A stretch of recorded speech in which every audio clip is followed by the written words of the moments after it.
नमस्कार साथियों, स्वागत है एक और वीडियो में। दोस्तों, आज के वीडियो में मैं बात करने वाला हूं सोयाबीन की ऐसी दो बहुचर्चित वैरायटी के बारे में जो लगातार अच्छा खासा उत्पादन दे रही हैं और इस बार भी अच्छा खासा उत्पादन देगी। क्योंकि दोस्तों, इस साल हर एक मौसम विज्ञान बारिश थोड़ा सा कम बता रहा है। इस चक्कर में मेरे किसान साथी असमंजस में है कि हमें कौन सी वैरायटी सोयाबीन की लगाना चाहिए और जिसका हमें बीज आसानी से मिल जाए और जो वैरायटी हर परिस्थिति में अच्छा खासा उत्पादन दे जाए। तो दोस्तों, मैं आज के वीडियो में आप लोगों को बताने वाला हूँ कि हमें ऐसी ही दो वैरायटी है जो मैं भी लगाने वाला हूँ और आप लोग भी आसानी से उसका बीज ढूंढकर और बड़े आराम से लगा सकते हैं। दोनों वैरायटियों को पूरी डिटेल बताऊंगा, दोनों वैरायटियों का सीड रेट बताऊंगा। तो दोस्तों, आप इस वीडियो को पूरा जरूर देखना, बिल्कुल भी स्किप मत करना। काफ़ी शानदार आपको जानकारी मिलने वाली है और इस वीडियो के थ्रू आपको अच्छा खासा सोयाबीन का उत्पादन भी मिलने वाला है। तो दोस्तों, जो मेरे नए किसान मित्र हैं वो चैनल को सब्सक्राइब जरूर कर लेना आने वाले टाइम के लिए, ताकि आप सोयाबीन का अच्छा खासा उत्पादन ले सकें और बाकी की चीज़ें सब आपको बड़े आराम से मिल सकें। तो दोस्तों, चलिए अब हम बात करते हैं ऐसी दो वैरायटियों के बारे में जो बिल्कुल चिर परिचित वैरायटी है और जो अच्छा खासा उत्पादन दे रही है। दोस्तों, यदि वैरायटी उत्पादन नहीं देती तो मैं भी इस साल नहीं लगाता और बहुत सारे किसान मित्र मेरे नई नई वैरायटियों के पीछे भाग रहे हैं। जैसे कि मैं आपको बता दूं कि बीज इतना महंगा है सोयाबीन का कि आराम से कोई किसान मित्र खरीद नहीं सकता।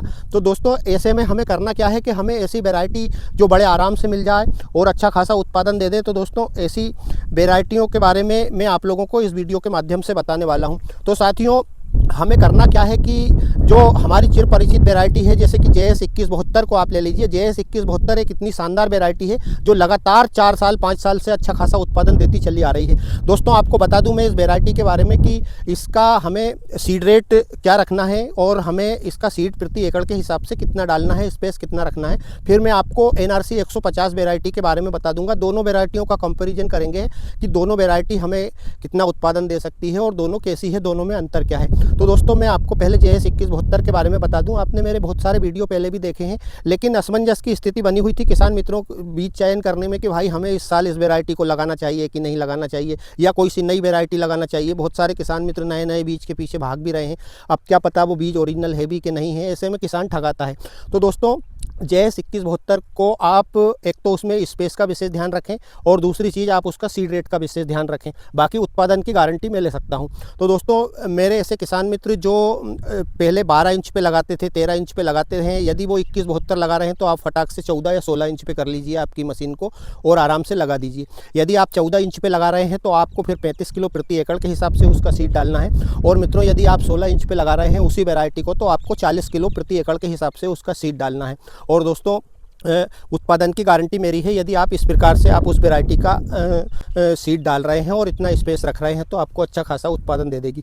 उत्पादन के वीडियो आपने मेरे पिछले देखे हैं, 8 एकड़ 8 कुंटल 9 कुंटल 10 कुंटल तक का मेरा उत्पादन रहा है। तो वो वीडियो आप मेरी चैनल पे डाले हैं, आप जाकर देख सकते हैं। अब दोस्तों, मैं बात करूँ ऐसी एक वैरायटी की जो NRC 150 सोयाबीन है। काफ़ी शानदार सोयाबीन है, काफ़ी बोल्ड दाना है और उसमें भी अभी हमें पिछले वर्ष कोई येलो मोजक वगैरह की शिकायत देखने को नहीं मिली है और जिन किसान मित्रों ने लगाई थी उनने अच्छा खासा उस वैरायटी का उत्पादन भी लिया है। अब दोस्तों, मैं इस वैरायटी के बारे में आपको बता दूं कि ये वैरायटी हमें हमारे किन किसान मित्रों को लगाना चाहिए और इस वैरायटी का समय सीमा क्या है, ये पकती कब है। और JS 2172 का भी मैं आपको समय सीमा बता दूंगा कि कब पकती है और कैसी ज़मीन में हमें इस वैरायटी को लगाना चाहिए। जो मेरे ऐसे किसान मित्र भी हैं जो सोयाबीन धान के बाद जो लगातार धान की खेती करते थे, वो अब सोयाबीन की खेती करना चाहते हैं, तो वो ऐसे किसान मित्र भी कैसी ज़मीन में इन दोनों वैरायटियों को लगा सकते हैं। तो दोस्तों, NRC 150 सोयाबीन को आप यदि थोड़ी बहुत आपकी ज़मीन यानी कि थोड़ा हल्का सा गलत्या खेत है जहाँ पर पानी एक या आधे दिन के लिए रुकता है, ऐसी ज़मीन में भी आप NRC 150 सोयाबीन को लगा सकते हैं। दोस्तों, इसका भी दाना बोल्ड है तो आप इसका भी सीड रेट का विशेष ध्यान रखें। ये वैरायटी भी काफ़ी शानदार फैलती है और काफ़ी बढ़िया इसकी हाइट रहती है। तो इसको आप हार्वेस्टर से भी हार्वेस्ट कराएंगे तो आपको कोई भी समस्या नहीं आने वाली है। इस वैरायटी को भी आप 14 या 16 इंच पे लगा सकते हैं बड़े आराम से। और मेरे ऐसे किसान मित्र भी हैं जो कमेंट के माध्यम से मेरे से पूछ रहे हैं कि साहब, हम इन वैरायटियों को बेड विधि से लगा सकते हैं कि नहीं। तो दोस्तों, देखिए, बेड विधि से आप सोयाबीन की इन वैरायटियों को छोड़ दीजिए, आप कोई सी भी वैरायटी बेड विधि से पैदा कर सकते हैं, ऐसी कोई दिक्कत नहीं है। आपको अच्छा खासा उत्पादन ही देगी। क्योंकि बेड विधि में होता क्या है कि जैसे बेड के ऊपर हमारा सोयाबीन रहता है और साइड में नाली रहती है, तो पानी बड़े आराम से हमारे खेत से बाहर हो जाता है। तो कोई सी वैरायटी भी आप बेड विधि से पैदा कर सकते हैं, इसमें कोई इशू नहीं है। आपको ये नहीं सोचना है कि सोयाबीन की कौन सी वैरायटी हमें बेड पे लगाना चाहिए, कौन सी प्लेन खेत में लगाना चाहिए। दोस्तों, यदि आप बेड विधि से सोयाबीन की खेती करते हैं तो आप कोई से सोयाबीन की खेती भी कर सकते हैं, उसमें आपको घाटा नहीं जाएगा, फ़ायदा ही होगा यदि आप कर रहे हैं। और ऐसे किसान मित्र जो हमारी सिंपल सीड ड्रिल से मशीन की बोनी करते हैं वो भी सोयाबीन ऐसे भी कर सकते हैं। तो दोस्तों NRC 150 सोयाबीन का सीड की बात करूं मैं प्रति एकड़ के हिसाब से, तो आपको इसको 35 से 40 किलो ही रखना है। 40 किलो से बढ़ाना नहीं है और 35 किलो से कम नहीं करना है। आपको इस प्रकार से सेटिंग करनी है मशीन की। बाकी की सेटिंग में और आप लोगों को बोनी के माध्यम से या उसके पहले वीडियो के माध्यम से बता दूंगा कि हमें किस प्रकार से मशीन सेट करनी है, तो आप इसको भी उस प्रकार से लगा सकते हैं। और दोस्तों इसकी मैं पकने की बात करूं, इसकी पकने की जो मैच्योरिटी टाइम है, जो पकने की उम्र है और जो हार्वेस्ट होने की उम्र है, दोस्तों देखिए एक तो सोयाबीन हमारा पक गया, लेकिन वो हार्वेस्ट उसके कितने दिन बाद होगा ये भी बहुत महत्वपूर्ण रहता है। तो NRC 150 आपकी ज़मीन कैसी भी है, यानी आपकी ज़मीन बिल्कुल भारी मिट्टी वाली ज़मीन है, तो आपका फिर भी 95 दिन के अंदर अंदर हार्वेस्ट हो जाएगा। और इसी प्रकार से हम JS 2172 की बात करें कि कभी कभी हमने देखा है कि बारिश पहले नहीं होती है और थोड़ा सा बाद में लास्ट में जिस टाइम पे हमारा सोयाबीन कटता है या पक जाता है उसके बाद बारिश फिर से लगातार स्टार्ट हो जाती है। तो ऐसे में फिर JS 2172 सोयाबीन काफ़ी शानदार उत्पादन देता है, काफ़ी दमदार उसकी फली पकती है, क्योंकि NRC 150 से 5 से 7 दिन लेट सोयाबीन आएगा JS 2172। तो हमें फ़ायदा ये होगा कि जैसे बारिश मान ली जाए हमारा सोयाबीन NRC 150 हमने लगाया है और थोड़ा सा बारिश बीच में हमें गैप देती है, उस टाइम पे वो सोयाबीन पक गया तो हम उसको कटवा सकते हैं या हाथ से मजदूर से कटवा कर निकाल सकते हैं।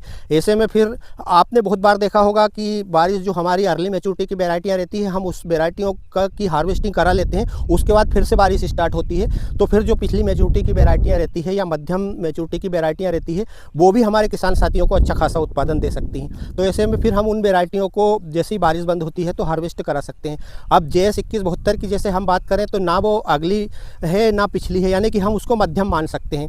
आपकी जैसे मेरी ज़मीन के वीडियो आपने देखे हैं हर बार की, काली मिट्टी वाली भारी ज़मीन है, तो उसमें ये वेराइटी मेरी 100 दिन के लगभग हार्वेस्ट हो जाती है। किसी साल जैसे क्लाइमेट में गर्मी वगैरह रहती है, मौसम में थोड़ा बहुत मौसम से फ़र्क पड़ता है, तब भी मतलब 95 दिन के बाद हार्वेस्ट होती है, 100 दिन या फिर कभी 105 दिन ले लेती है। तो ऐसे में इस वैरायटी को हम मध्यम अवधि की वैरायटी मानते हैं मैं।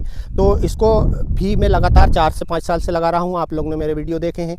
मैं इस बार भी इस वैरायटी को लगा रहा हूँ, जिस टाइम पे मैं बोनी करूँगा उस टाइम पे आपको बता दूंगा और इसकी मशीन की सेटिंग बता दूंगा। सीड रेट मैंने आपको दोनों वैरायटियों का बता दिया है, आप इस प्रकार से रखें। बीज आपको आसानी से किसी भी किसान के पास एक नॉर्मल रेट में मिल जाएगा। जैसे कि आप नई वैरायटी के पीछे भाग रहे हैं, आपने देखा होगा या सुना होगा कि भाई NRC 150 20,000 रुपये कुंटल, 24,000 रुपये कुंटल, कहाँ है? हमने तो देखा नहीं उस सोयाबीन को अभी तक। उसका अभी क्योंकि उसका नोटिफिकेशन नहीं हुआ है किसी अनुसंधान केंद्र की तरफ से, तो इसलिए ज़्यादा आप लोगों को उसके पीछे भागने की आवश्यकता नहीं है, इतना बीज महंगा खरीदने की आवश्यकता नहीं है। आपकी जो हमें महत्वपूर्ण रहता है कि हमें सोयाबीन उत्पादन दे, क्योंकि हमें बीज का कोई धंधा तो करना नहीं है, हम किसान लोग हैं तो हमें उत्पादन देना चाहिए सोयाबीन। तो हमें जो अच्छा खासा सोयाबीन, आपको ये देखना है कि पिछले वर्ष कौन सी वैरायटी ने अच्छा खासा उत्पादन दिया था, आपको इस वर्ष भी उसी वैरायटी को प्राथमिकता देना है दोस्तों। तो ये थी एक छोटी सी जानकारी। आज मैंने आपका कन्फ्यूज़न दूर करने की कोशिश करी है कि आप नए बीज के पीछे एकदम से इतना पैसा ना लगाएं। इतना पैसा लगाने का कोई मतलब नहीं है। 1 साल बाद वो धड़ाके से यदि ओरिजिनल बीज हुआ तो आपको आराम से नॉर्मल रेट में मिल ही जाएगा। तो आप इस प्रकार से करें दोस्तों, सोयाबीन की खेती सोच समझकर अपने विवेक से करें, ज़्यादा किसी के उसमें ना लगें। तो दोस्तों ये थी आज के वीडियो में एक छोटी सी जानकारी। मिलता हूँ बहुत जल्द एक और नए वीडियो में, तब तक के लिए जय जवान जय किसान, धन्यवाद।